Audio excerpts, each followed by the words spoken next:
So we will get a new intro pretty soon. It just takes time. So that's gonna be fun. Now the smoke alarm's going off. That's Oh, cool. that was my house for a second. Yeah, we have this smoke alarm that's kind of like, it's kind of sensitive to be honest. So ugh, Ooh. whatever. It is what it is. We're welcome to the podcast. What a way to open the podcast. Um, I'm Joe, he's James, and we're gonna be talking about everything Lions because we're 2 weeks out from the draft, which is gonna be fun. Um, Yeah, now 2 I weeks I exactly. do have something for you, James, because you know we talk about these mock drafts, and Al Karsten of he's really good on Twitter. He went back and he looked at all the mock drafts from people back in the day, he went back and he looked at Bucky Brooks in 2022, the NFL.com mock drafts. Daniel Jeremiah had the Lions selecting Aiden Hutchinson, Malik Willis. Bucky Brooks had Hutchinson and Arnold Beckett. Peter Schrager, who he convinces everyone that he knows people and he talks to sources, and it's just nonsense. Anyways, he had Hutchinson and Kenny Pickett. Mm, Lance Zierlein had Thibodeau and Quay Walker. You imagine Quay Walker headbutting one of our training staff. Cool. That'd be really cool. Rhett Lewis, Trayvon Walker, Sam Howell. Now, I think the closest one maybe was Daniel Jeremiah and Maurice Jones-Drew, but Maurice Jones-Drew had Detroit picking Jahan Dotson, which mm. was very interesting. Adam Rank, who is a known Chicago Bears slappy, Thibodeau and Pickett. And then in 2023, Schrager, obviously Witherspoon was very mentioned to Detroit, but Miles Murphy as well. I would have loved Daniel Jeremiah's of Devin Witherspoon and Kalasia Cansey. Those were the picks that he had for Detroit. So did Eric Edholm. And Charles Davis had an interesting one. Witherspoon and Dalton Kincaid, which would have been really interesting, to be honest. And in 2023, Lance Zierlein had Jack Campbell going to the Bills, Gibbs going to the Bengals, and Saints getting Brian Branch. So Phew. just going back in time, it's kind of funny to listen to those little mock drafts. I think he did one on. Let me see if he did one on. Uh, Let me see if he did one. I don't think he did one on like ESPN, like Mel Kiper, because he always gets it wrong. So it really don't really matter. But it is what it is, and so it got me to thinking today, James, because I was talking about this, and I'm convinced of this now that more than ever, in my opinion. Larry Borom signed with Detroit as the offensive tackle for $5 million. I think it is $5 million was the price tag. Yeah. And I think here's what we're gonna look at. Obviously, if you look at every mock draft that's happening right now, there's a lot of them that say Caden Proctor to Detroit, which I don't think Caden Proctor is really a Dan Campbell type of guy. And to be honest, I don't think he's a Lions culture guy because, I mean, there was a quote from an Alabama source that said, that I don't know who the source is, but they said he might eat himself out of the league. And so there you go. Like it's Mhm. kind of like a Zion Williams situation. So depends on who you talk to and who the Lions talk to and trying to get intel on the guy. But I'm going to tell you this right now. I'm convinced that Detroit takes an edge rusher in the draft. And I'm convinced that they trade up because here's the thing. And I saw you say something on X a couple weeks ago, section 344 Lions. And I thought you were right on it. You said something about like, would you take edge rusher number 3 or tackle number 5, 6, and 7? And it kind of leads you to believe, like, okay, if you don't trade up, let's say you don't trade up, and Monroe Freeling is gone, Malanoga is gone, Spanu is gone, Lamu is kind of like he's edge of if you can start him, if you can't start him, that's what people are saying. He's like the edge of it.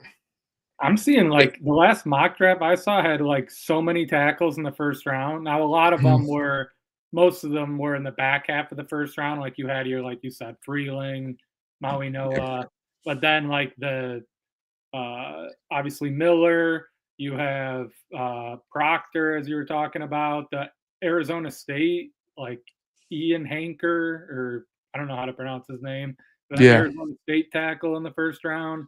So it just like it seems like there's so many like data points. It could be like who someone could love one of these guys a ton and pick them somewhere that you don't expect when you have this many of them seemingly in the first round. It's interesting, but it also makes it where it's like, yeah, like you just get caught up in that. It's like, no, we don't want to take the whatever one after however many have already been taken, and that's an opportunity for something else. And you're, as you're alluding to, edge rusher. So you look at the teams that need a tackle. There's the Cardinals that need a tackle, the Browns that need a tackle. Um, you could say the Chiefs perhaps could need a tackle. You know, they could take a tackle as well. The Dolphins, because they've been rumored there. The Ravens could do it because that's a Ravens type pick. And I think if you're going to try to get ahead of some of these teams that need to take a tackle, you could trade up with maybe the Bengals. Maybe you trade up with the Saints if Caleb Downs isn't there, if a player they'd like isn't there. But I do think that what Jordan Schultz reported a couple days ago that this is going to be a very trade happy. There's going to be a lot of trades happening, especially in the top of the first round, in terms of like the top 20 picks. I think he's I think he's right, to be honest, and I think the Lions will be involved in that because here's the thing: the Lions can take a chance on an edge rusher because of two reasons. One, Larry Borum could start at right tackle. We could all make that a conclusion that he could start at right tackle. And you move Sewell to left tackle. I know there's pros and cons to moving Sewell to left tackle. There's pros and cons to everything. So there you go.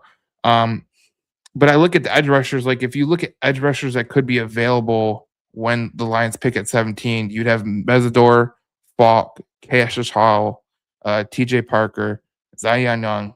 But if you trade up and you kind of like, let's say you put a monumental offer and and you got to pick 5 or 6.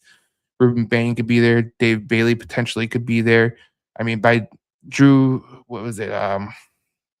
Dane Brugler, if you go by his metrics, Kendrick Falk was a 15th overall player in his rankings, and Monroe Freeling was exactly at 17.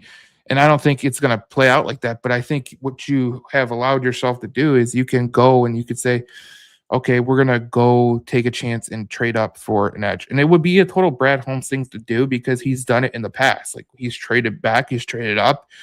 He's not afraid to make a chance. And I saw something on the internet last night. It was from one of my favorite Twitter accounts, besides James' Twitter account. But it's draft capital spending. Okay, so if I told you that Detroit spent the most draft capital on one position, what would you say? The most draft capital on one position.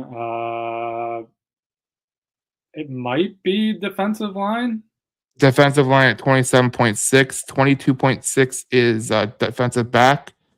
Linebackers at 5.9, wide receivers at 10.8, offensive lines at 15.9.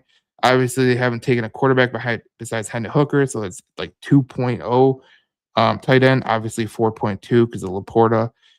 So, I mean, they don't really take special teams guys. They take defensive linemen, defensive back, and offensive line. Those are their top 3 that they usually attack. Okay, so when we read that and we see kind of where they go, obviously we know when they took Josh Pascal a couple years ago in the second round, we knew that was a risk. Even if you watch Josh Pascal at Kentucky, which he was really good at Kentucky. But he never stayed healthy, so it really didn't matter. And I know a lot of people don't like Levi Onwuzurike, but he can be a net positive. He's not a net negative. He's a net positive. I think you could say Ali McNeil is a net positive.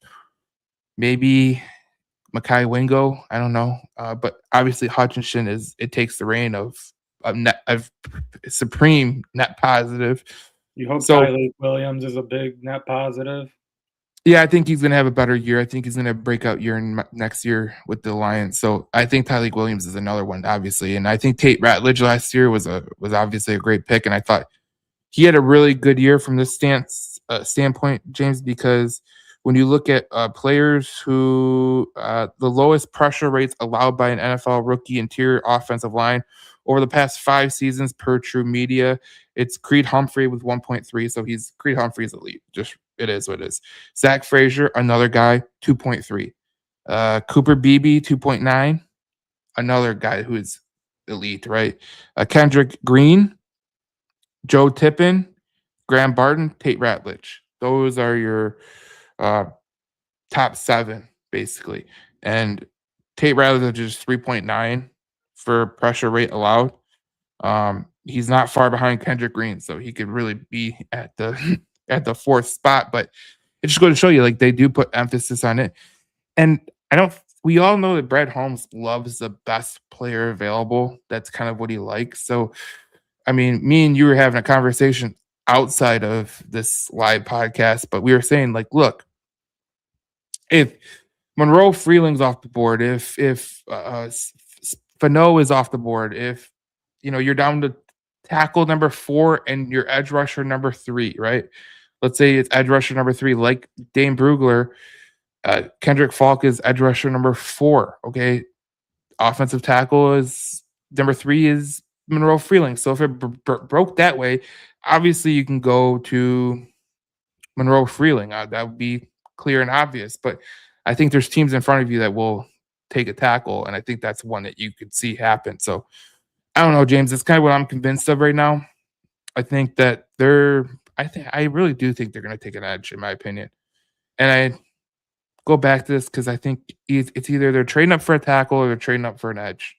Kind of the way I look at it. But this is a deep edge draft. I don't think it's as deep at tackle for a starter. So it's interesting because I think you got to weigh the pros and cons to everything. And also, we talk about the hit rate all the time.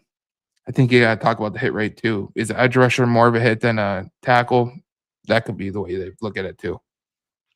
Yeah, I've really gone like every single way on what I think is going to happen with the Lions in the first round, and I've kind of leaned on them staying at 17 just because they don't have a third round pick right now, and I think all things equal with how their draft picks stack up with having like the multiple fourths and fifths that maybe they stick where they are and are they able to package one of those and get into the third round.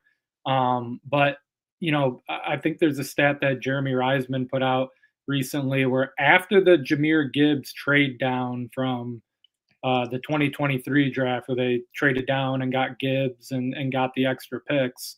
I think every one of Brad, I think it's the next 5 trades in the draft have all been trades up in the draft.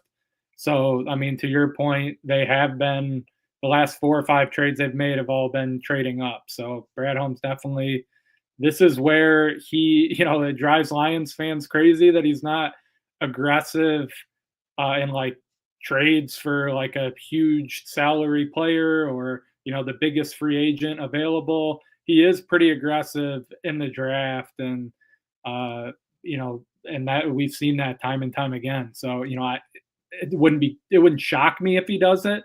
And I also just think if he's pulling from a number of different positions that, we talked about this on our last show, how you have to rank them each by the position and then compared to other positions. If he has a couple of other, edge and tackle and is Ione, is he on his board and says, hey, that's another position where if this guard's available, he's on my bucket of players. So is that enough at 17 to sit there and get one of your guys? I hope it is.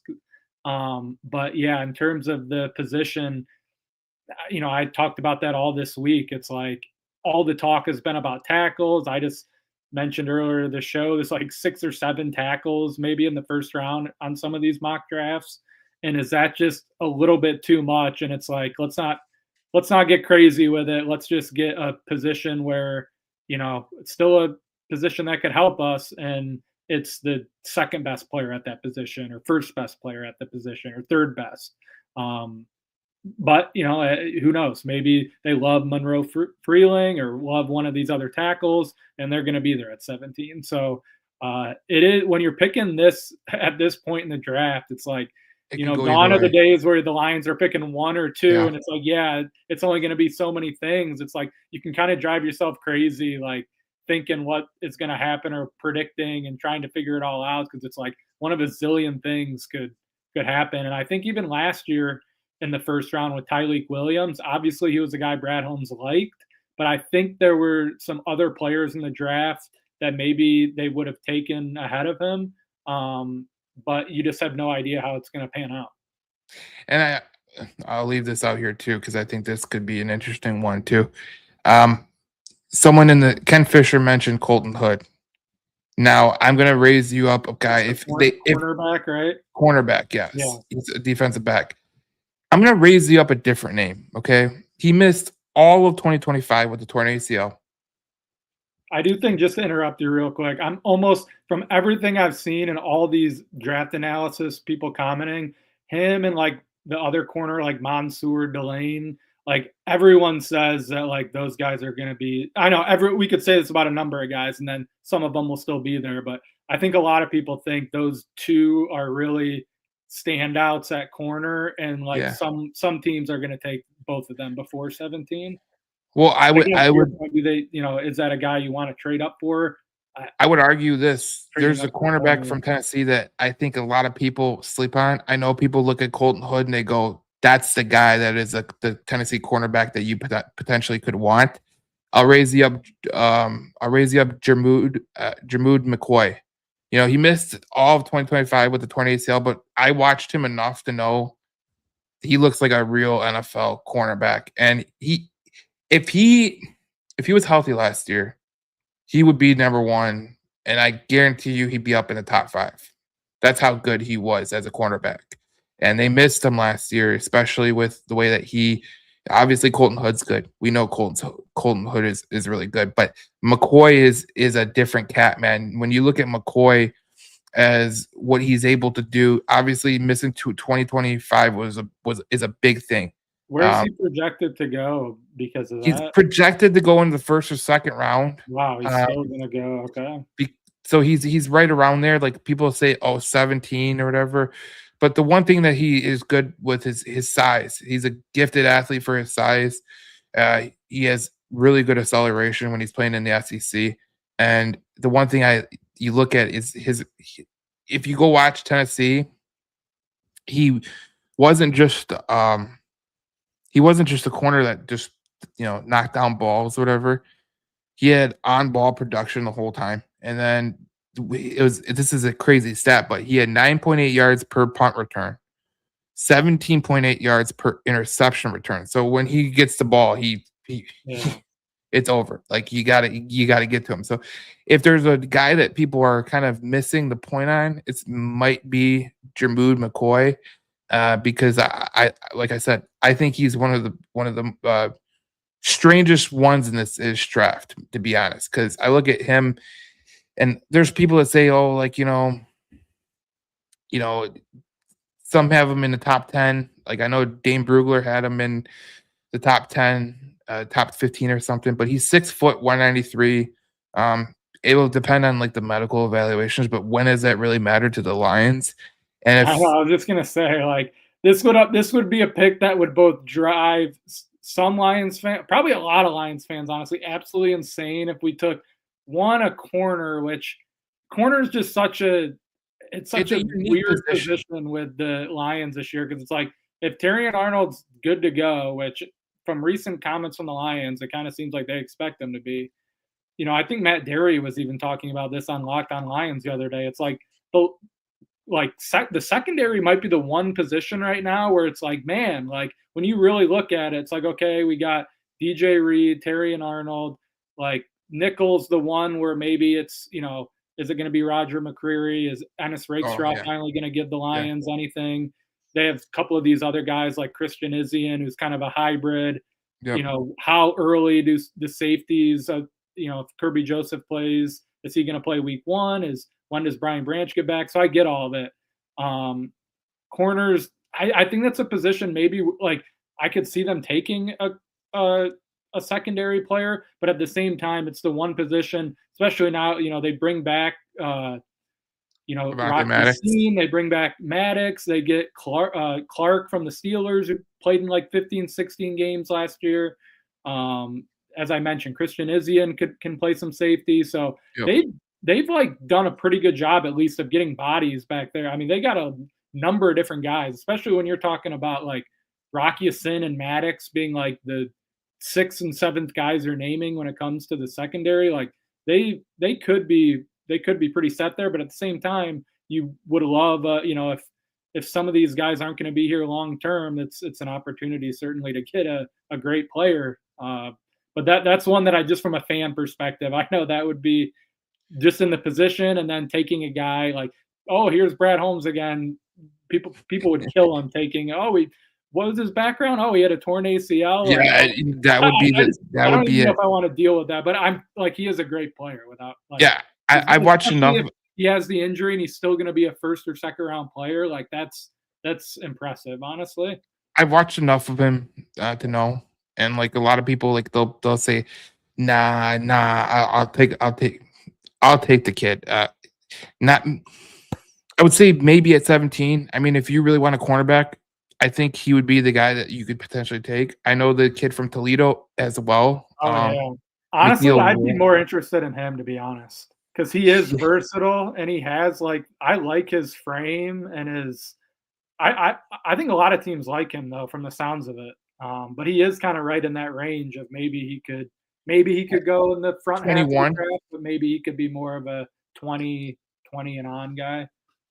And I'm not gonna say it, but obviously McNeil Warren would be pretty decent, in my opinion. But you look at a guy like I'm not really interested in Terrell from Clemson, but Kendrick Falk might be there. Ione might be there. There's a lot of guys that could be there, and I think I'm always there's inclined to. I have to say, like I especially in the first round, I'm always almost always going to be inclined to take an offensive or defensive lineman. I don't think you can really go wrong with it in a lot of ways, and especially in a year like this where most people would tell you like, yeah, let's take an edge or a tackle, um, or a guard. or a guard. It could line up like pretty nicely and just get the best big man available and feel good about it. And it's funny because people will say guard isn't really it isn't really a need for Detroit, right? You don't have to have a need for it. Like if you think the best player on the board is Ione, or you think the best player on the board is McNeil Warren, or because we know Brad Holmes goes best player available. So if he believes this guy's the best player available, it kind of like leads it to itself. And you don't know if he trades up, that's a whole different conversation. Because then you're talking about like guys like, I mean, even if you just do like a little mock draft or whatever, you're talking about Spencer Fano being at 11, Melawaga at 10. I mean, 9. You got Caleb Downs at 8. Like Monroe Freeling, is in that range. The kid, the safety from Oregon, could potentially be in that range. So there's a lot of things that could really, if That you guy's go and a make, good I think he could definitely go in that range too. I saw, which would make sense because having just lost Harrison Smith, I think the Vikings are pretty interested in that Oregon safety. yeah, I think here's the deal. If you're gonna go for a safety, I mean, Cinnamon, I think Yeah, is it that's the guy. Cinnamon or Yeah, yeah. he's unbelievable. I mean, Yeah, I think he's gonna be a good player. his missed tackle rate is 8.3, which is freaking unbelievable. Forced incompletion rate is elite 17.2. Just a total a gamer, and he plays in the box, he plays in the slot, he plays deep. He's had a couple snaps at corner and defensive line. So I mean, this Kinda guy's like a really. Brian Branch, honestly, like, just in terms of his versatility and where he can line up and the different things he can do. Like, those are the most exciting. Like, I think a player like that is as exciting to watch on the field as anyone.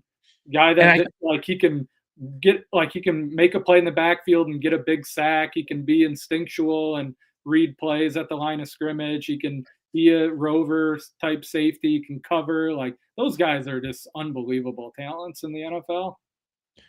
Yeah, it's really interesting because when you talk about a guy like Cinnamon, I mean, he's a guy who could really change the whole draft. And I mean, even if you go Yeah, there's a lot of people that could really change the draft in terms of where they go and if someone trades up with them or whatever the case may be. But it's very interesting, and Ken Ty brings up a Simpson to the Jets and with their second pick in the first round.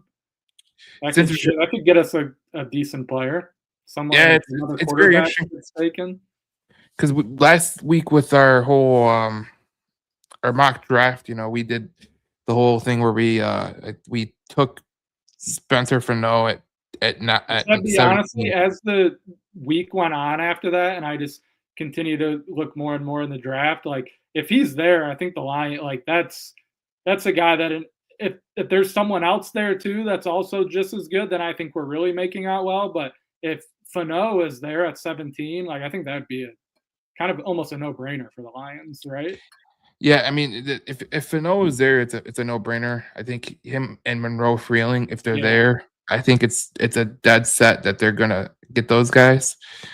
Obviously, we took the kid from Illinois, Jackus, and then Clark, Tucker, Marshall, Kozel, and we took a lot of We guys that fly. dominated, honestly, that draft. What? Like, I don't even think it was unrealistic. Like, I think we did incredibly well for in that draft.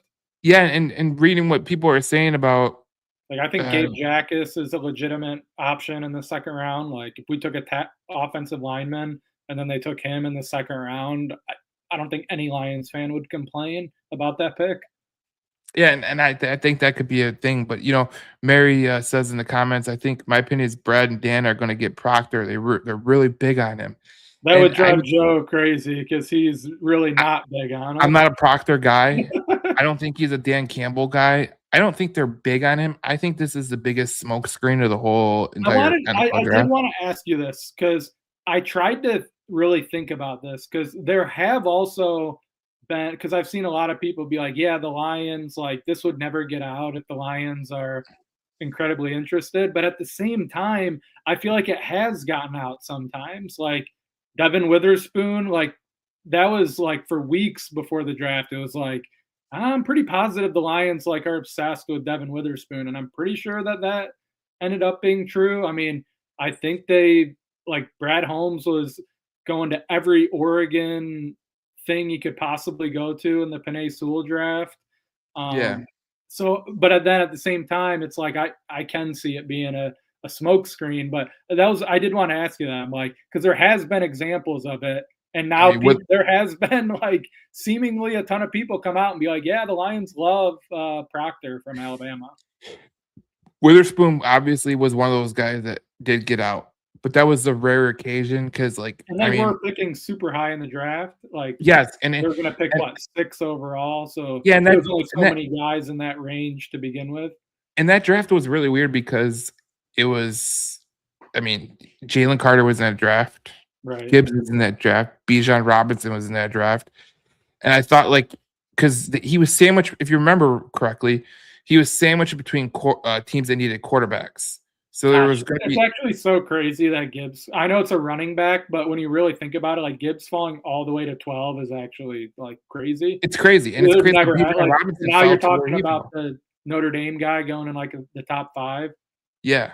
Like, Gibbs It, would go so high in a redraft, even though he still went super high. well, it's crazy where Bijan went too, because Right. Bijan is a transcendent player too. And He is. if we go back to that draft, what was that, 2023?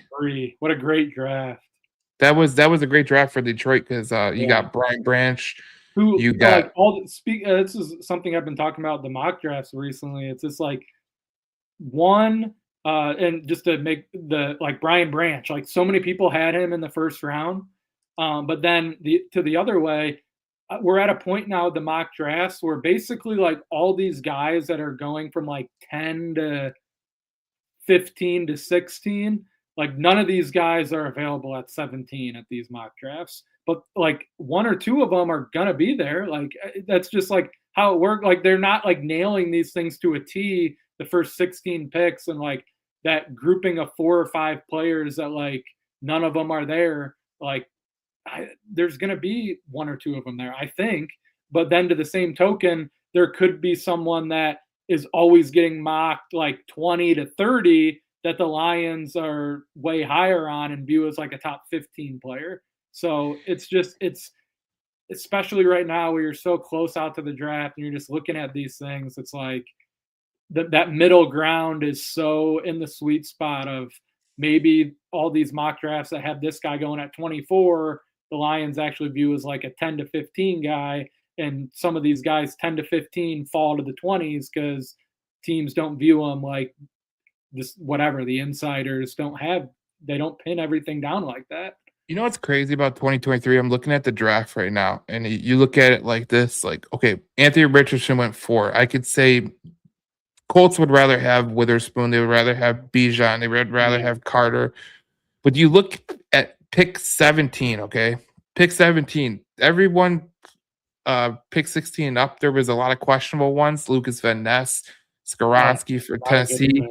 Will Not really a McDonald for good pick. the Jets, Emmanuel Forbes for the Commanders. Think about this. Think about that. How different and how a draft really changes an entire franchise. Just think about this. 17 is Christian Gonzalez. Okay, great pick. Right, yeah. 18 is Jack Campbell. Great pick for the Detroit Lions. 19 was Kalasia Cansey. 20 Jackson Oh, Smith the Jigba. yeah. Then you got Quentin Johnson by the Chargers. The pick after is Zay Flowers and Jordan Addison back to back. So like the Chargers, I feel bad for you. You picked the wrong wide receiver. Then you go. The Bills got the Kincaid in that draft, and then Deontay Banks for Which Giants. honestly, if we're being like super sticklers about the grades, like kind of a terrible pick compared to getting Sam Laporta in the second round. Yeah, and then you look at it like this, like, okay, like the first pick of the second round was Joey Porter Jr., right? Will Solid, Levis solid. was a second pick. Sam Laporta was a third pick. And then if you look at Sam Laporta, he's better than those. I think Joey Porter's been pretty good, He has been good, but but definitely Sam Laporta. you look at the teams that passed on Brian Branch, the 14th pick in the second round, Colts, Packers, Including the Packer, because that was the pick Cardinals. from the didn't we was that a Packers pick or did the Packers just pass on him? Because didn't we Uh, trade up did we trade up again in the second round to get Brian Branch, like a couple yes, picks? yes, we did. Yes, And we that was did. the Packers. I think that was with the Packers. So that's one draft that changed the trajectory of the Lions Yeah, for path. sure. Like you got Gibbs, Laporta, Campbell, Branch, and teams in front of you. I mean, the Jets got a good offensive lineman, Tipperman. We talked about him, but like Brian Branch. I mean, the Packers took Luke Packers Musgrave. Okay, tanked getting Lucas Van Ness and then trading out of Brian Branch, which that was like a guy I remember. Like I mean, I think Tom Grossi kind of made it famous. Like he yeah, freaked out about it, but like that was in the time that they needed that position. I think it was then that next offseason they got McKinney from the Giants, spent a ton of money on him. So maybe that's someone that if they draft Brian Branch, they don't spend it. And McKinney's a great player, but that was a lot of money they spent on him. If you draft Brian Branch, you can spend that money elsewhere. So and now the Packers don't even have a first round pick. So it's it's yeah, funny. they're It's interesting because it's they lost more than the Lions and like way more. They lost like more than like most teams in the NFL, and now they don't have a first round pick. And then you look at like the Packers, like the misses in the draft. Like, I mean, those will add up. Jordan So Morgan in the first round is yeah, I think he's starting for them this year, but that guy is just a run of the mill player at best. and then people they always bring up the 2024 draft for Detroit, right? Obviously Terrion Arnold. But you look at after Terrion Arnold, I mean, Graham Barton would be great for Detroit. That's the one pick that I think is really was a missed pick. Barton would have been great, but they had Frank Ragnow at the time. But you look at the Packers, like they drafted Edgerrin Cooper, who is That was a great pick. he's That's one of their yeah, good he's good. He's good, but you could have got Zach Frazier. You could have got Tyler Nubin, who is a hell of a safety Yeah, for New York. And it's just like, and then you took Bullard, who you did take a safety, but you could have took pretty good pick there too. yeah, but Their you first rounds have been pretty bad, like pretty unanimously terrible. Morgan was a bad pick. Terrible pick. That was Morgan and Van Ness were not good picks. I mean, they could have had who was Tyler Guyton. Well, And Tyler Guyton. Matthew Golden doesn't look. I mean, I don't think he's gonna end up being worth trading up to draft him in the first round. Like he's a decent, like Luther Burden, I think is better than Matthew Golden. Yeah, yeah. Um, Packers and wide receivers they've been bizarre with how they've evaluated that position. yeah. I don't go It's to any practices now. you don't go to Sometimes my money. training camp, I like Well, everyone's open to go to those, but I go to training camp sometimes. I know this is a little bit off topic what we were talking about, but I do go to training camp sometimes. But it's worth going if now it's that worth it's going. so It's in worth going. demand. It's hectic, but it's fun to go. Yeah, and what I went to the joint practices with the Lions and Giants. That was great. I think actually I was there too. Actually, A couple I years was ago, I there. think it Yeah, was, and it was. Yep, I think I think that 2 years was ago. I think. yeah 2 years ago because last year was Tesla. The rookie class I think was Arnold, and I watched Arnold get walked by Wandell Robinson, which was like a total like oh my god. But And he Wandell's good dominated though. us in Wandell Robinson dominated us in the actual game this last year. He's Yeah, where did he signed somewhere for like a decent contract. I gotta look that up now. I forgot He where looked like Calvin Johnson. The Titans signed him. oh yeah he did go to Yeah, Tennessee. Yes, he did. he played Yeah. unbelievable against the Lions in the Jameis Winston game against us. I love how all these players out of nowhere come to play Detroit. The And they look just incredible. they have a career game like I know, I can't it's stand it it's like when it happens. unbelievable. Like Jaden Reed loves playing the Detroit He Lions. does. You can Um, guarantee he'll get a touchdown against the Lions. like I always put him in my parlay when the Detroit Lions are playing the Mhm. Packers. It's like a foregone conclusion. Like it's crazy, but I just like man, if you the Jaden Reed. That's another pick that Packers. I think they got it right there. I Yeah, that think was a that good was. one for him. I think was that 2024. No, He's I think that going was into 20. I think so, because he's going into, like, his 3rd year, that sounds about right. I think it was 23. Let me Okay, check might have real been quick. another year.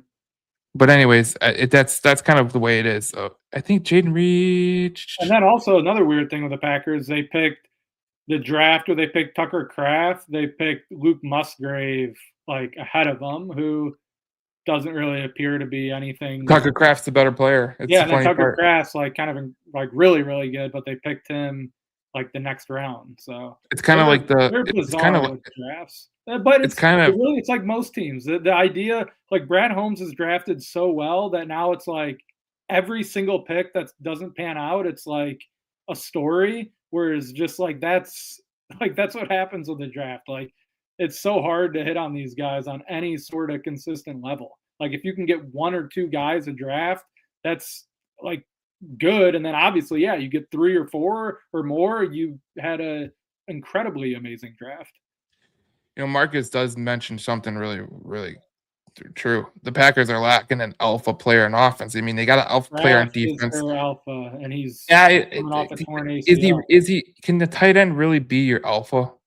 To that, they think so. Like they need, like they're obsessed with. He's their like number one guy they want to get the ball to. Because I mean, like if you go to Kansas City, obviously Travis Kelce and Patrick Mahomes are number one, and number two, but he's still like Patrick Mahomes. I'd still agree though with that post because honestly, and I pointed this out too, and I guess to Matt LaFleur's credit, he's good at it. But Tucker Kraft is at his best when they like do like some sort of screen or some sort of schemed up thing where they basically just dump it off to him in space, and then he can get like a 5 yard head start because he's incredibly difficult. Like most of the time, one guy isn't bringing him down. So then he can get an extra like 4 or 5 yards almost every time. But yeah, you're right. He's not like even Sam Laporta, where he's not great at running like a 14, 15 yard out route or getting lined up in the slot and getting himself open.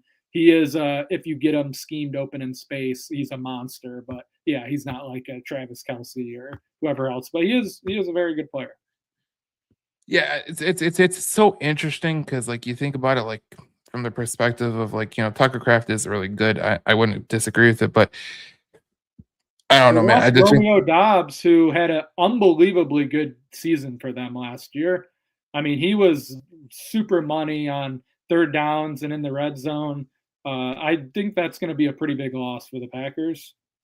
He So if says you're coming in with an offense of, yeah, like you got Josh Jacobs, who's always hurt and is a solid player, but yeah, and then Kraft's coming off an ACL. You lose Romeo Dobbs, so I'd argue was their best wide receiver last year. the one thing Watson had a pretty great second half of the season for them, but he's another guy that's been kind of inconsistent over the years. the one person I cannot stand whatsoever is Jordan Love.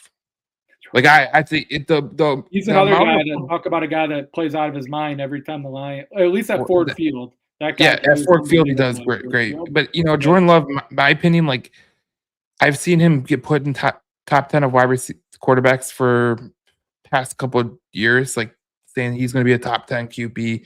Mike Valenti of 97 wants to ticket says He was saying he's he a was top like 10. an MVP guy because he was hurt all in 2024. So Yeah, 2025 he was going to be an it's kind of a MVP. theme because the thing I don't understand is like, okay, like Valenti will say that Jordan Love is Jordan Love. He's going to be good. He's going to be good.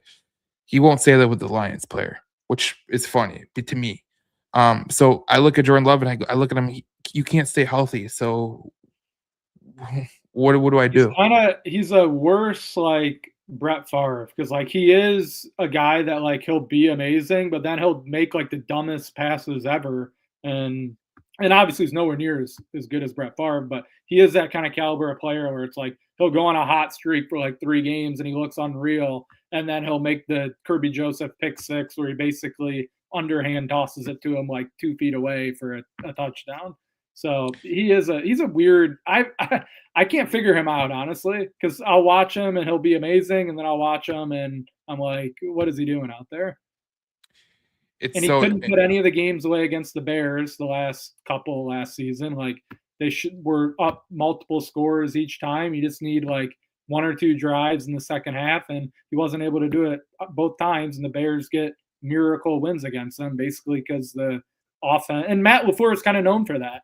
He'll get a lead and then turtle, and that's like a very Packers Matt LaFleur thing. Their play calling in the second half of games is incredibly bizarre most of the time. We so went I on a got big tangent there on the Packers, but I mean, I think it's all true what we well, said. I mean, you got to talk about when you're talking about the draft, you got to talk about like everyone equates the Lions missing on players. Okay, like at the 2023 draft, okay, you want to say they missed on Graham Barton for Terran Arnold, okay, but you look at the 2024, like the players that came after Ennis Rakestraw, and like it's kind of slim to be honest. So Rakestraw was drafted 29th. You got Roger Rosegarden, which would be an all right pick. Ronaldo Green, no way. Kingsley Samalte from Kansas City, he's not doing that too hot. And then if you go to a third round, Malachi Corley, Brandon Coleman, just there's not a lot of guys that you would say, okay, yeah, I would definitely take that guy. Cooper Beebe, maybe I would take Cooper Beebe, but he went in the third round. I mean, definitely him, but but he went in the third round for a reason. right, Like the people, right. so it is what it is. But it's always Sure funny would be when we look nice back. if like we don't know anything about Ennis Rakestraw. We Like don't. it sucks he's gotten like what horrible luck he's had that he hasn't basically played. And maybe now that he's had 2 injuries and you lose 2 full years, like that really is behind the 8 ball. But hey, Yeah, maybe he can be a decent player for the Lions. I mean, it maybe would be maybe insane. maybe he comes out and he shoots him. Maybe he becomes like Levi Onwuzurike, where he's a plus player. Right, like maybe he Maybe can just be a decent enough contributor, and that honestly would be solid because he I would did take that. added a couple of veterans to shore up that spot. And if you get something out of Ennis Rakestraw, who you're kind of just assuming you just that from a fan perspective, like no one's going to be like, oh yeah, we have Ennis Rakestraw, but he comes out there and is actually a guy and doing stuff. Like yeah, that could like really that whole draft class right now is still in limbo because if Terry and Arnold, who's plenty capable of having a great season, if he's out there and plays well, like that in itself changes the entire narrative on that draft class. It's like yeah, it'd be amazing if you could get multiple guys that are good, but when you're picking in the late 20s, if you hit on your first round pick, like that's kind of it's pretty good. So if Terry Arnold can put it all together, stay on the field, and have a great year, it really does change a lot when you're talking about that class because that is the one right now where it's like every Lions fan would just point to and be like, "Yeah, the 2020 draft class sucks," and that's all the commentary that there is on it right now. Ken Fisher says Laporta's injury was a major turning point in the Lions' downfall. It Yep, really I was, agree. and I Yep. think that's the reason they got Tyler Conklin because Tyler Conklin could be a blocker and he could catch passes. So that's number one. And And Sam then Laporta, he's I forget when exactly it was, but his last interview he did, I mean, he should be good to go for the off-season workouts and training camp and everything. And I mean, I told like Sam Laporta is an absolute stud, and I think he almost even it took that injury maybe for some Lions fans to fully realize it because like I just think he's so involved in every part of what they do, and then he's just such a special talent. Like the routes that he can run and the contested catches he can make. And I think he is kind of like when you pair him up with St. Brown too, like in the middle of the field. Um, it's man, it's going to be fun to see him back on the field. so let's get to some mock drafts because this is a mock draft tracker. Okay, we'll go through some credible mock drafts. Okay, I got Rhett Lewis from NFL.com. He has at one obviously Mendoza. Um, uh, Caleb Downs at 10 to Cincinnati. The guy I highlighted, and Marcus Newsom in the comments said, I think a true cover cornerback is our biggest need. I mentioned Jermood McCoy, the kid who got injured in with Tennessee. I said he's better than Colton Hood in my imagination as a Tennessee fan. And I think McCoy is going to be the real deal. And he went 12. No, yeah, 12 to Dallas, which is a pretty good pick. Wow. Spencer Fano went to That guy's an 14. absolute stud. He can tear his ACL and be a top 12 pick. You said McCoy went 12th in this draft? Yeah, Wow. McCoy went 12, and before the injury happened, because it happened in spring ball. I mean, if he's the 12th, though, yeah. I mean, that's not saying any. Like, he definitely would have been like a top. He would have gone higher for sure if he's already Yeah, going 12 off a torn ACL. I mean, that's crazy. I mean, I remember when they were doing the too early mock drafts before he got hurt or whatever. And That he was Fukuda 3 overall. He could have been he was like going that. one he was going 1-2 overall with Yeah, that would make sense. yeah.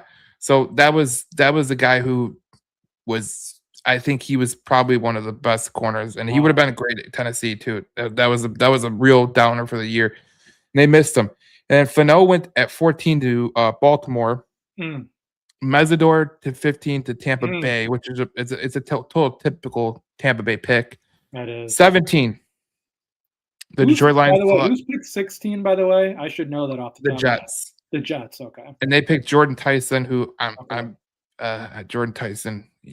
I watched. Okay, let me tell you something about Jordan Tyson. I know people don't care because he's a wide That's the receiver. wide receiver. Yeah. Okay. Yeah, Yeah. Arizona State. I watched him. I saw him play a couple times too this last Everyone year. says he's like they call him like he's your stereotypical big wide receiver or whatever. He can go up and catch the ball. He's soft. He really is. I watched a game against Texas Tech, and he didn't want to be anywhere near the ball. Pretty much, he was How done with it. many how many wide receivers? Because you have Carnell Tate who's gonna go, right? Are Tyson those went the to only two, or Tyson went to the Jets. Omar Cooper went to the Rams at okay. 13. Mekhi Lemon 11 to the Dolphins, which that's a total Dolphins pick. Carnell Tate. So there's four wide receivers that So go out 4. win. I mean, that's something to think about too, just in terms of the prospect the Lions are gonna get. I mean, 4 wide receivers and then a quarterback and a running back. I mean, that's 5 or Yeah, 6 guys. I that's mean, five. so That's a lot of skill and position you're players. basically getting like take out the skill position, you're basically getting like a top 10 player if you stay at even if you're staying at 17. And then so JP Acosta from CBS has his mock draft as well. He has Monroe Freeling going 6 to the Browns. And sorry, Um, who did the Lions take there at 17 in this last one? oh, Monroe Freeling. Okay, they took Freeling. All right. Yeah. And then with the CBS mock draft, I mean, s- it's funny because you go from mock draft to mock draft. Monroe Freeland goes from 17 to 6, 6, which is okay, yeah, hilarious.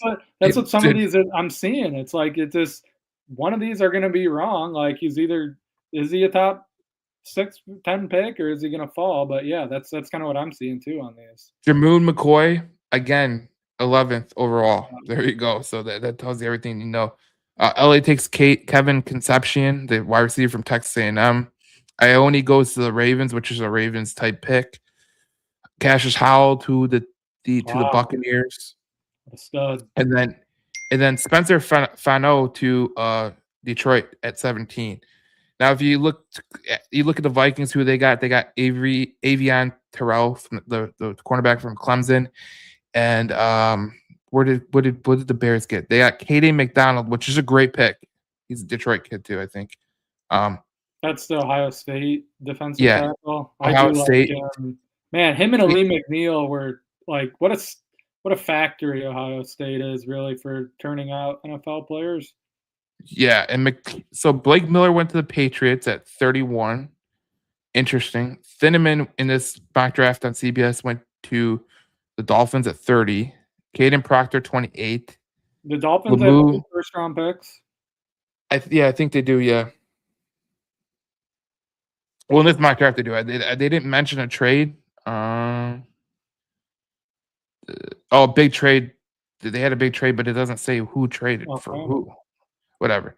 Anyways, we'll go back to another one because I'm really and we've talked about this a couple of times, but speaking of the Dolphins, like what they're picking at like 11 or 10 or 11 yeah, or what yeah, yeah, 11. like so they have their new regime. They got Jeff Hafley, they got the Packers GM that went down there and hired him.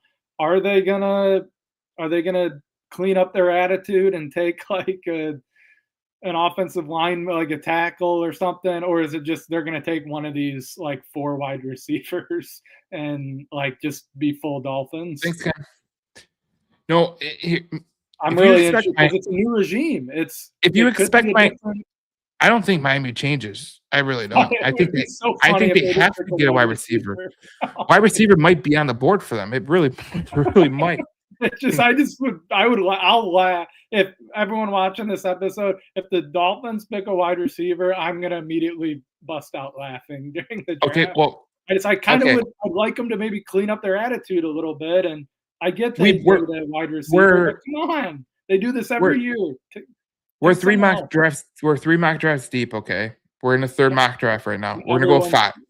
We're gonna go 5 mock drafts. Okay, okay. third mock draft. Fernando Mendoza's obviously going 1. David Bailey goes in top 3. Jeremiah Love to the Titans at 4 is a trendy pick.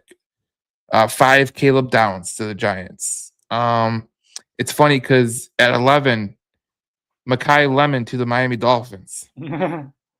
I just it's every year it seems like they do this. It's like they're never picking like a tackle or something in the first round. It's always a splashy type player. It's interesting because in this mock draft, so we're 3 mock drafts deep in. Okay, It's like the Jordan Tyson. Lions when they went on that run and they're taking Mike Williams and Oh yeah, every year you knew they were Charles taking Rogers, yeah, Roy every Williams. year they're taking a wide receiver. That's the Dolphins. That's the run they're in right now. So Ruben Bain goes to 14 to the Ravens. Fano Man, goes to. imagine him still being on the board at 14 and you're sitting I there like, know. "Oh my god, like trade up or can he fall a couple more picks?" Ruben Bain to 14 to the Ravens. 15 is Jamood McCoy. Again, another top 15 pick for McCoy.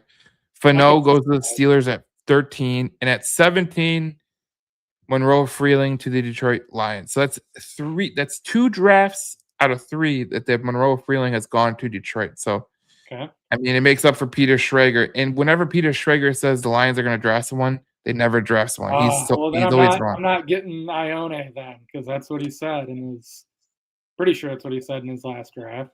It's funny because in this draft, Ione goes top 10 to the Bengals, which is Wow. interesting. So there you go. That's Pete Prisco. I mean, that's Nate Davis of USA Today. Okay. And then if we go to the Athletic, with Nick Baumgartner. Oh, I like him. I feel like Yeah, he's he a good covers one. the That's why draft well. that's kind of why I picked him. Yeah, So he covers the this draft well. this draft is kind of wild to be honest, and I think it's kind of realistic too because I mean there's really good picks. Um, David Bailey goes to the Cardinals at 3. Sonny Styles to the Titans at 4, which is a pretty good pick. Jeremiah Love goes to the Giants at 5. Ruben Bain to Commanders at 7. Carnell Tate at 8 to the Saints. 9. Caleb Downs to the Chiefs. 11. Spencer Fano. Another Jamood McCoy in the top 11 15. for the Dolphins, Spencer Fano. They took a tackle this time. They took a Oh, tackle. wow. Okay. I don't really know if this is realistic because the Dolphins don't take tackles; they take wide receivers. So I don't really know. We'll talk to Nick Baumgartner one time. Monroe Freeling went to the Rams. The Ravens got Ione from Penn State. Kendrick Falk goes to the Buccaneers. Caden Sadiq goes to the Jets at 16. And at 17, offensive tackle, Utah, Caleb Lemieux goes to Detroit. Okay. So Man. we've been through 4 mock drafts so far, and one was Fano, 2 were Monroe Freeling, and one was the other Utah, Caleb Lemieux. So that's interesting. Now we'll do it. We'll how about we go 6? We'll go 6 mock drafts because there is one that I want to hear another. So this is from DetroitLions.com. From DetroitLions.com. Tim Twentyman. He does. Okay. So this is I get more out of Tim Twentyman because I think he knows more than national media does. Okay. So that guy's a legend, man. He's been there for a while. Yeah, and his name's Tim Twentyman. Like, what are the odds? Great name. Really, what are the odds to get a job with the Detroit Lions named Tim Twentyman? Okay, so at number 5, Sonny Styles to the Giants. Jeremiah Love went to the Titans at 4. Malawoga went to the Cardinals at 3. Reese went to the Jets at 2. Ruben Bain to the Chiefs at 9. David Bailey to the Saints at 8. That's crazy. You blasted to 8. That is crazy. You know this is realistic because here is who the Dolphins picked. The Dolphins are taking a wide receiver. Makai Lemon from USC. Jamood McCoy again goes to the Cowboys. Fano goes to the Rams again. It seems like this is just over and over. And Monroe Freeling goes to the Lions at 17. Wow. I mean, I mean, the Lions seems like the Lions like him from just kind of the reports. And man, we just did it right there. Almost every one of them said him to the Lions, just about. And then you have the 2 Utah tackles. So, I mean, the flavor of the day do one more. Is offensive tackle. We'll do one more to make it 6 because we did the Lions one. That's good. But this one has a trade, which is very, very interesting. And this is a wild one. So Detroit. So we'll start with Detroit. Okay, they trade back with the Eagles. Wow. Who did this mock draft? This is Derek Carringer from Pro Football Focus. Okay. I'm trying to get to the real article because he has the trade. So let me see what he has. Let me see. The trade for Detroit. They don't say what he traded, but Detroit goes back to 23. Okay. Here are the people on the board, okay? On the board for Detroit at 23. CJ Allen, the linebacker from Georgia. Kendrick Falk, the edge rusher from Auburn. McNeil Warren is on the board. The kid from Arizona State, Ehananor, is on the board. Cassius Howell is on the board. Caden McDonald is on the board. With the 23rd pick in this draft, the Detroit Lions select Kendrick Falk. You know, I'll play the sounder because this one's wild. Oh, here we go. The NFL draft, the Detroit Lions select C.J. Allen, the linebacker from Georgia. Okay, wow. I So mean, uh, that would finally be and I'm not completely familiar with him, but Georgia linebacker. I mean, I'm assuming he has some rushing the passer traits, and is more of that type of that because that's a different. We've talked about this throughout the offseason, but like that's kind of a different type of player, really, than the Lions have added in years past. And that is another way to get after the passer because a lot of these guys are can really impact the game. So I mean that'd be a really intriguing. And you're trading down, so you're assuming, you're getting trading you're back getting pick six. something, yeah. You're getting Yeah, I something for that, mean yeah. that'd be way easier like you're getting a front seven player and you're trading down and getting presumably another like legitimate asset on top of it. I mean, that I definitely wouldn't mind that. That'd be exciting, honestly. Yeah, it's interesting because the trade down from 17, he doesn't really say what the Detroit Lions get, but he does say the Lions trade down 6 spots and they draft a player they could have reasonably selected had they stayed put. Linebacker may not be the biggest need for Detroit, but this organization places a premium on high character players, which they do, who bring energy and enthusiasm. Allen wore the green dot in Kirby Smart's defense. That is a pretty big thing. He did wear the green dot with Georgia. Um, so there you go. Earning PFF run defense grades above 88 in each year. So there you go. If they would have stayed at 17, though, I mean, Who they went could have like drafted. 17? Who are the picks like 17 to 22? Okay, 17 was the Dylan Thineman, the Okay. Eagles trade for Dylan Thineman, basically. The Vikings got Man, Jamood McCoy. picture that on draft night. Brad does a trade with Howie. Like Oh we my would god. we would need Brad to win that like 100-0, or else we wouldn't hear the end of it. Be like, Oh, you oh, wouldn't hear Howie you took you seriously Brad. you wouldn't hear the end of it regardless because they'd be like, "Oh, you finally do a trade and it's with Howie Roseman." That Um, would be hilarious, honestly, if that happened. We it do is a it is first round draft day oh my trade with god. Brad and Howie. He trades with Howie Roseman. Oh my god. That's just funny. Um, you know what? We'll do one more draft. All right, I One more like mock it. draft. We'll do NFL.com, Chad Reuter. I like We it. go to 17. This is another one where there's a trade. There's a trade with the Detroit Lions. Wow. So I'm gonna go to the mock draft. It's on their website. The Detroit Lions trade up to 13 in Okay, a so they're projected saying trade we're doing what you're doing. You predicted a trade up. We trade up, and with the 13th pick from the LA Rams to the Detroit Lions. The Detroit Lions select Spencer Fanu, Utah. interesting. There you go. It kind of it what we were talking about earlier kind of gels into what we're talking about now. This was a trade up here. This is a 5-round mock draft too. This is nuts. So Who let's do we go to get in the the next. second round? Let's go to the second round to see what the Lions got. We would See if think they they got might any. take a defensive player because they go offensive tackle. See if So they connected the dots there with that, or if they just give us another. What do we get? see, this is crazy because pick 50, the Detroit Lions select Anthony Hill, the linebacker from Texas, which is Oh, all really right. odd. Really odd. Third round, we don't have a third round pick. I No, we believe don't. we would trade it. So I'm looking, Yeah, we don't have a third and round pick. oh my god, we got a lot of pop ups on the NFL.com website.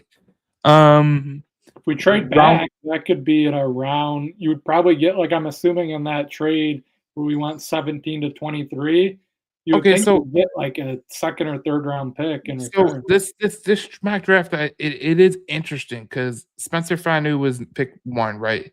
Pick 2 was the kid from the linebacker from Texas, which could reasonably be a good pick. You go to the 4th round, the Detroit Lions select edge rusher Logan Fano, which is Spencer Fano's brother. Wow! Oh my gosh! And then you draft Brian Parker at 128 from Duke, the center, Yeah, which be is interesting.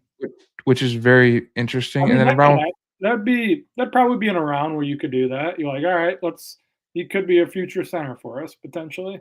Round 4, sign him up. I think that was the last pick. Oh nope, there was another pick.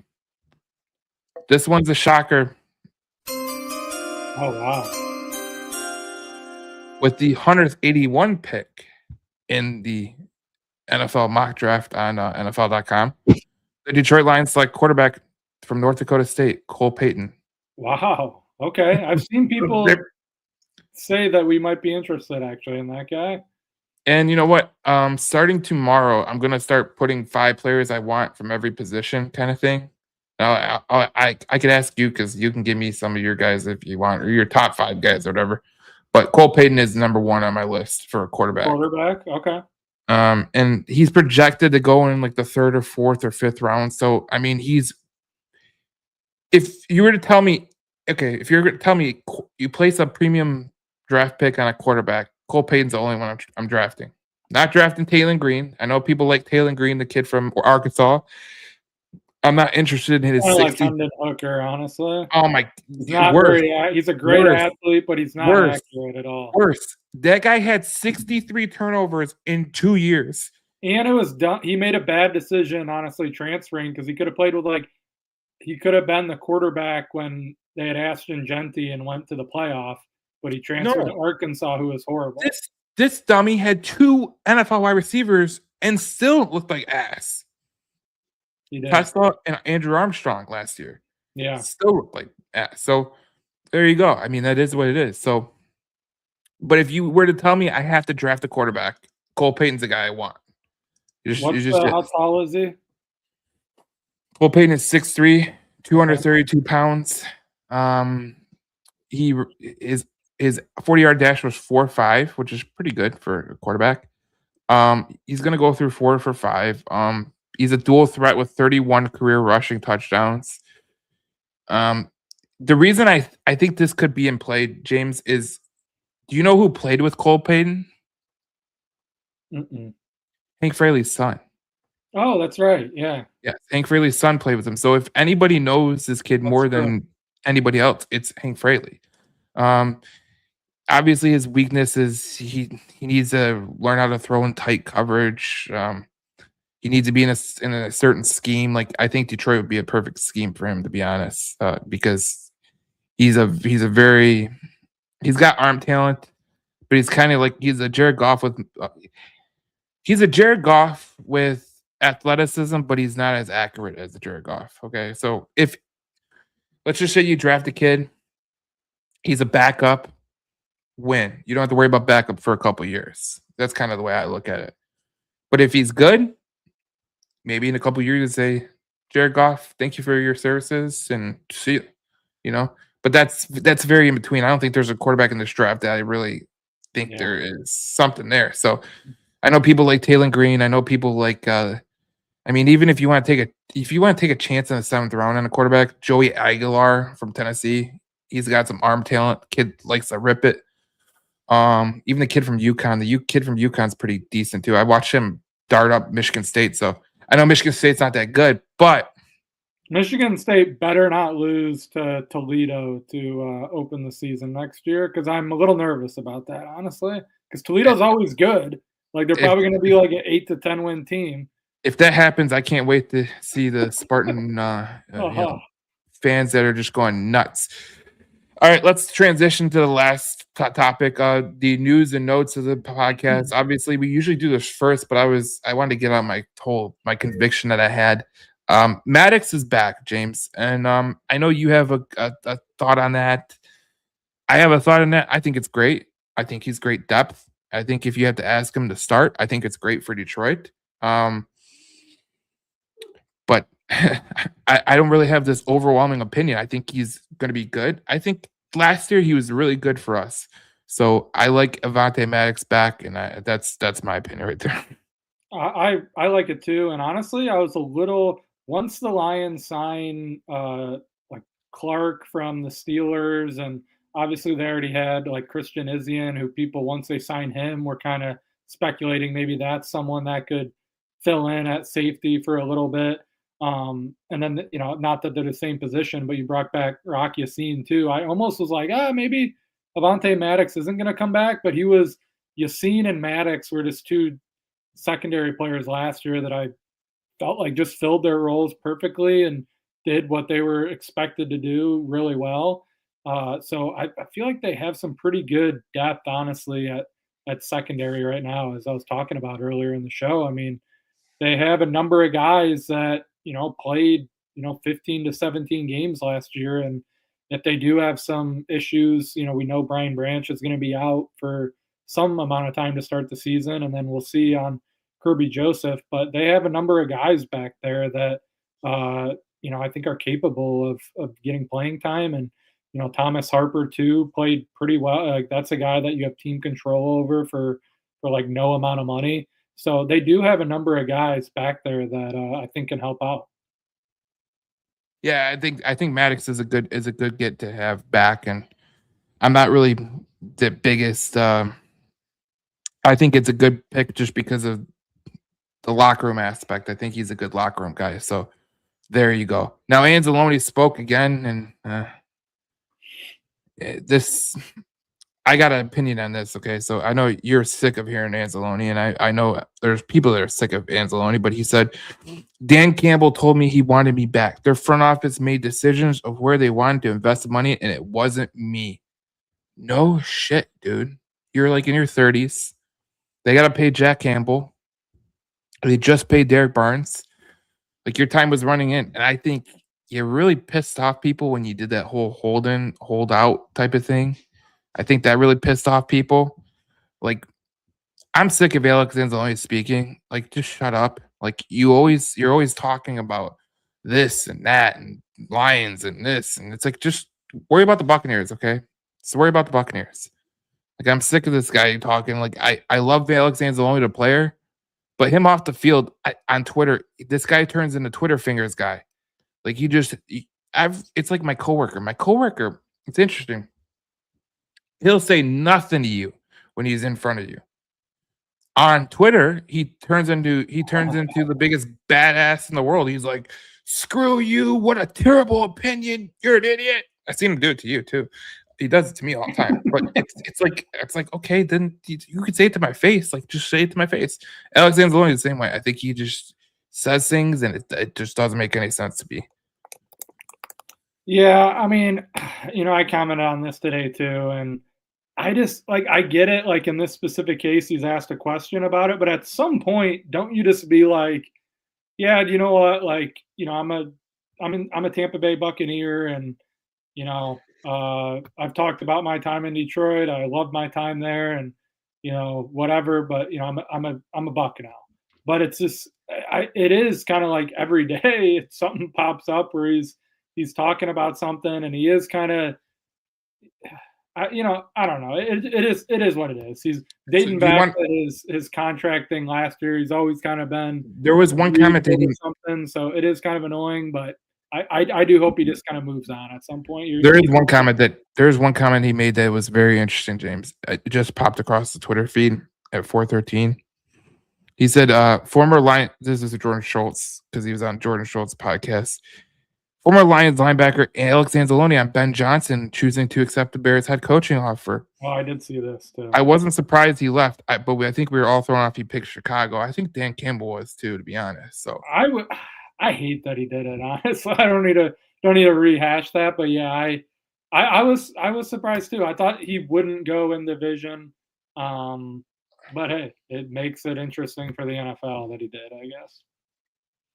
So the last thing I want to talk about, and I know you're going to get a big kick out of this because, you know, I think New Jerseys are interesting. The Lions are expected to get a new jersey, an NFL rivalries jersey. Now there has been some, ones that have been speculated because we know what the Rams, what all the Rams was black last year. The Buffalo Bills was, the white one. I think the 49ers had the sickest one, that black one with the gold outline. The Dolphins had an ugly one. It was ugly. stupid. The Jets had another stupid one too. The Jets always have stupid ones. But there's there's people out there that have, just concepts, like different kind of concepts, and I don't know, but what do you want to see out of the jersey? Because like I'm interested because like Rod Wood said that what did he say about jerseys? They're gonna be something that you um they're gonna be something.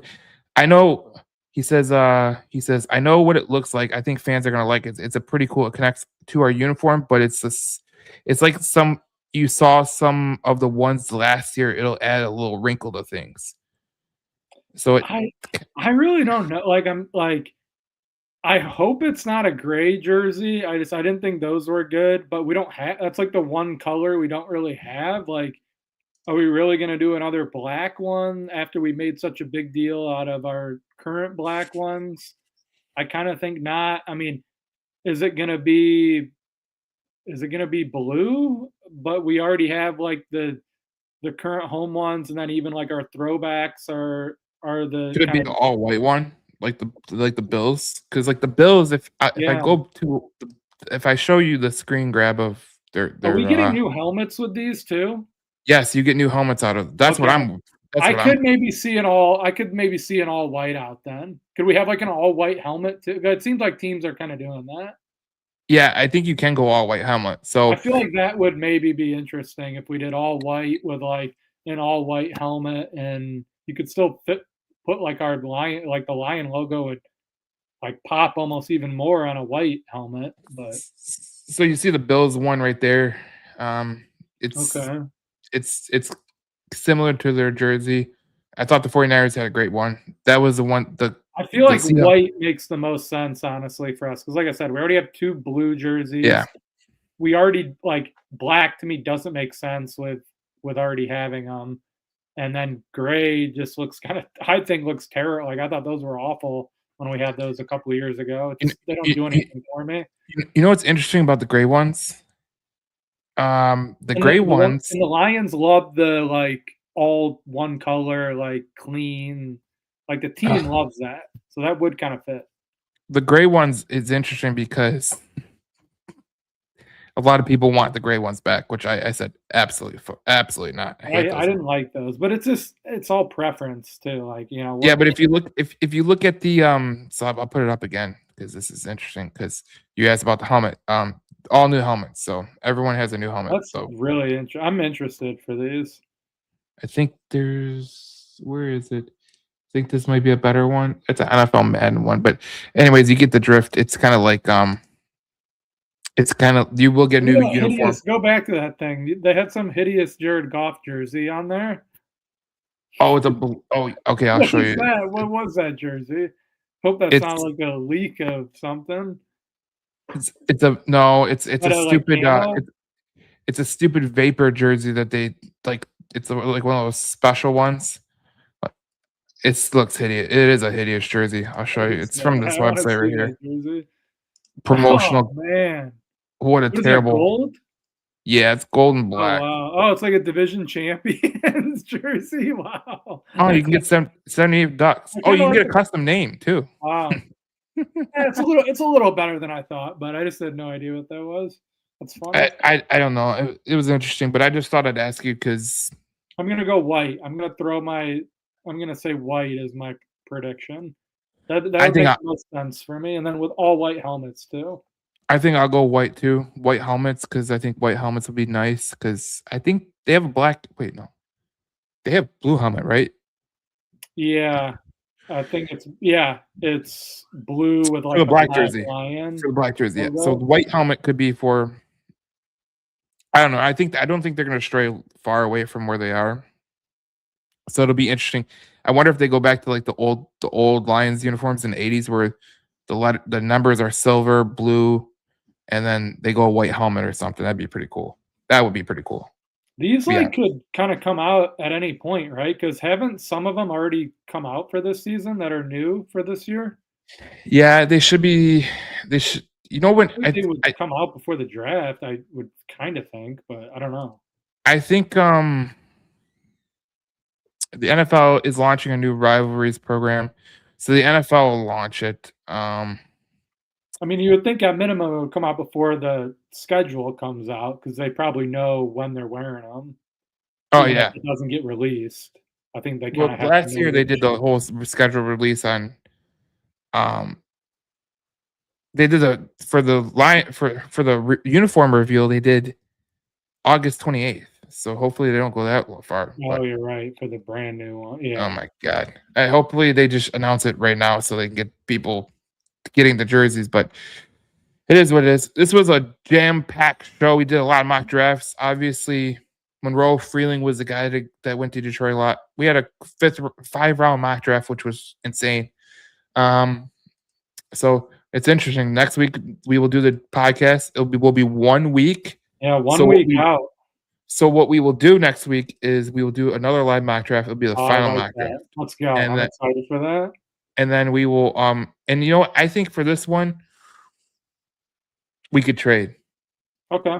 We could trade. So I think that would be a good one. And then we'll do another more mock draft tracker, see if anybody has any more good ones. We know the Miami Dolphins will pick a wide receiver, so that's a foregone conclusion. But yeah, that's basically it. What are we I gonna think do for, draft night? Because it's on Thursday. Do we do yeah, one, like, the next day just to react to, like, the like, how do what do you think we should do there? I don't know. I It's gonna be, think like, late it's gonna be probably pretty late with how they do it, but well, yeah, it might be around 9, 10 o'clock. So depends. I might do a quick video afterwards, yeah. maybe. Maybe I'll send you the link and we could just Yeah, we could 20 just, like, minutes and go talk on, about it. like, 30 minutes before the pick or something and just Yeah, and then react to it live yeah, while it's that'd be happening. We could sweet. do that. We Yeah. could do that too. That'd be good. I was gonna ask you about it, but you know what? Here's what we'll do. We'll announce it. We'll talk about it and we'll announce it at a later date. So Yeah. that way We people still got can 2 weeks to go. yeah, so we could do it next week. We could say what we're gonna do. I originally planned on having like I was gonna do there was gonna be a sponsor, but it it, it was too hectic. So I was like, no, I'll back up. But we might do a podcast there. So we'll if we land the sponsorship. So that is it. But yeah, we talked about a lot of stuff today. James, you got anything else on your mind? No, I mean, it's pretty much all draft at this point. I mean, you're 2 weeks out. A week from today, we're gonna be 1 week out. I mean, and I feel like it's only gonna get more thrown in your face and ramped up as soon as, that each hour that we get closer to the draft, because that's just kind of how it is. It's, arguably the biggest couple days of the NFL offseason. So it's pretty excited just each day getting closer and closer to it. And each day, if you follow the Twitter, which is Detroit Lions podcast, I forget the handle to it, but if you let me make sure I get the handle right. DLN podcast. That's where you go and you could. But I'm gonna post on there, Facebook, Instagram. So if you get on Instagram, you can get on Instagram. And that way, what I'm gonna do is my top 5 players I want each position, and they're mixed whether they're in the first round or the third round or fourth round. And I'll let you know where they are. I got the projected round because I did one for quarterbacks already. I did one for running backs already. So those are positions I really don't think Detroit's going to draft high. So, but we get the edge rusher. There's guys that I want. And there's guys that I don't want. So that's where we'll go. But yep, that's it basically. So this will be the last time you see this outro. Just so you know, I know James loves it, but Wow. we're gonna go away with it. I think there's gonna be some new ones that I think, especially with the new uniforms. And I think there's one I want in particular, a Nice. play in particular. So that'll be before the draft. Obviously, it might be next week. Who knows? Depends on a lot of things. Especially, I don't know what happened last week, but I saved the damn folder and it freaking deleted.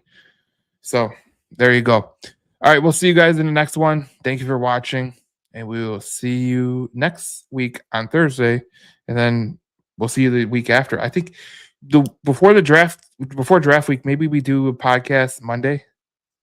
We could, yeah. Is that good? Okay.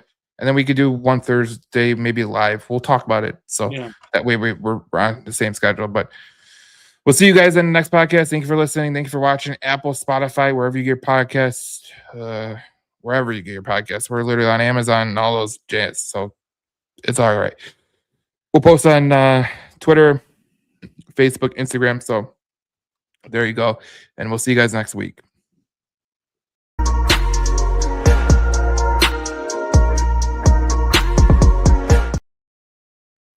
You know, when I watch